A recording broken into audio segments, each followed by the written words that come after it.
কি অবস্থা হয়ে গেছে সব। পায়েস, লুচি, পায়েস, এটার মধ্যে কি সন্দেশ। তুই খাচ্ছিস? হ্যাঁ। তুমি খাবা? তুমি গলায় ঠেকবে, খেতে হবে না। ভিজা হাতে আর সবাই নেই। বন্ধুরা কালকে যে পূজা করছিলাম, সেই পূজার সব প্রসাদ সব ছিল, এই সব গরম করলাম। এখন এই সব এগুলো সকালে খাওয়া হবে। এটা তোমার দাদাভাই খাই নিল, তোমার দাদাভাই খাওয়া গেছে। বাবা বলে লুচি মাছ খাবে।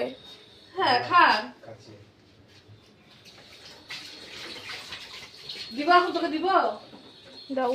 সকালে খায় না খিচুড়ি না। ঠিক আছে পরে।